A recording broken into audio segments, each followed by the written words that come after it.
kids, we thought since we're doing the cooking series here that we'd give you a tour of my kitchen to kind of give you a little insight into literally how I cook every day, and hopefully maybe even offer some helpful suggestions if you're trying to figure out, why is my kitchen always such a mess? Why don't I have what I need? I'm not an expert, but I'm pretty damn good at it. So let's head over here and start. This is kind of the edge of my kitchen. This is a very important part of cooking, alcohol.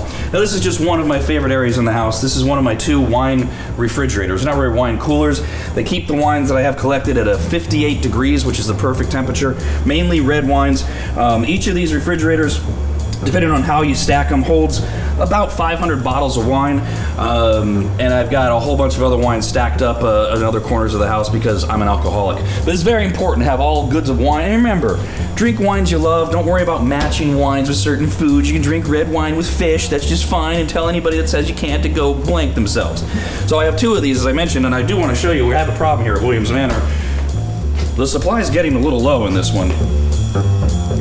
So I'm gonna have to actually buy some more wine, I think, soon, because I think we've actually gone below the 600 bottle threshold in the house, and I start to get the shakes. So you got those. Then you come around here. I like a lot of counter space in my kitchens. That way you can spread things out. Nothing gets crumbled or falls all over each themselves in the middle and everything. And then cutting boards. Now this is the main cutting board. I actually have about a dozen cutting boards. The rest of them are in a cabinet. And in front of the cutting board, I keep the knives right here. It's not just to say, hey, look at me, I'm a pompous ass, I have $5,000 worth of knives. It's also because I want to be able to grab them and cut with them. And yes, every single one of these knives has a different role and a different job. It doesn't mean you have to have 40 knives to be a great cook, but I like to have all these choices because if you're cutting a tomato, for example, you want a tomato cutter, which is totally different than a bread knife when you're cutting a bread knife, even though they're both serrated. Occasionally, at Williams Manor, I'll walk in and my fiancée Christina will be using the wrong knife, and I will have to reprimand her and spank her because every knife has a specific job. It's a learning process. We're all getting along together. Along with that, and of course, speaking of my darling Christina, you should always have something that motivates you when you're cooking. This is one of my favorite pictures, so it sits right here in front of the fruits and the garlics and the assortment of salts and peppers. And yes, every one of these salts tastes differently and has a different job. Salts are a big thing in the culinary world these days. Pink salt, for example, is fantastic on beef, but not so much on pork or, say, chicken. Smoked salts, obviously, adds a little bit of smokiness flavor. And then we've got a ton of other pepper combinations, and these grinders are great, by the way. If you don't want to go to the trouble of having a whole bunch of grinders, you just press the button and out comes the red peppercorns in a nice soft flakiness. I love those things. They're so easy to use. Then, of course, we have my, according to Facebook and social media, Ghetto Appliances.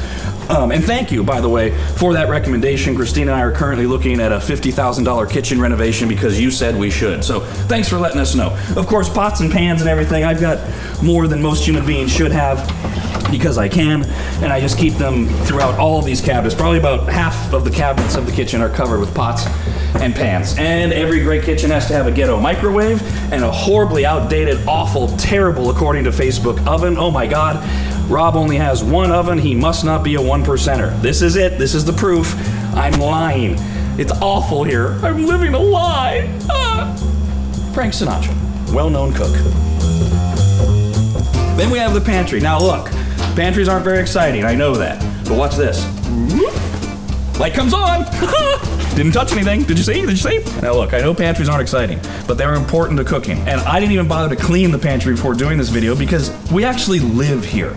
Now there's 2 purposes to a pantry as far as I'm concerned. 1, have enough food to live through the Holocaust until you drink yourself to death. So there are tons of soups and extra products, and this is another thing that really drives me nuts about you people. You people? There it is. Great cooks, when they see a product is running out, not that it's out, but when it's running out, put it on the list and buy it. So that way, when a product does run out, you always know you have a backup, which is mine in my pantry. I have things like a 3-pack of mayonnaise. Who eats that much mayonnaise? We do. We make ranch dressing every single week. There's all sorts of uses for it.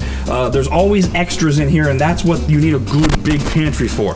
The other thing that's important for the pantry are your spices, which just organize them however you want to, because people get flustered and they're quick and they're like, oh my God, I need cayenne pepper, where is it? Well, I do everything alphabetically because I'm anal that way. So I start with the A's, or the B's in this case, the basil and the bay leaves and the cinnamons and the cumins, or cumin, cumin. the garlics, the gravies. Even though it's brown gravy, it goes under the G's. Oregano, parsley, paprika, rosemary. Now cayenne pepper goes under the P because it's a pepper. And on it goes. And that way I always know exactly what I'm gonna need. Elsewhere in the kitchen, again, more counter space. Coffee maker, not exciting. Toaster, not exciting. Ghetto-ass white sink. Ooh. Mortar and pestle. This is what we used to make guacamole. Hola, rica. Brandon, say something Mexican. Okay. Mixer, food processor, meat slicer. Why would you need a meat slicer sitting on your counter? Because I like to eat protein in the morning. Hello.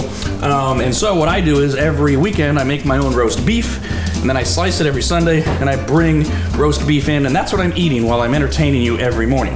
Now, the reason we leave it up on the counter again is because it's just the two of us. We have plenty of space, and come on.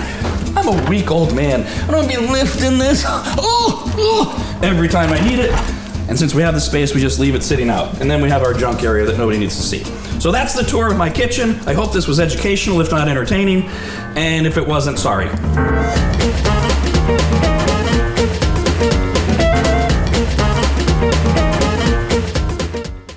It's the Rob, Anybody, and Dawn Show.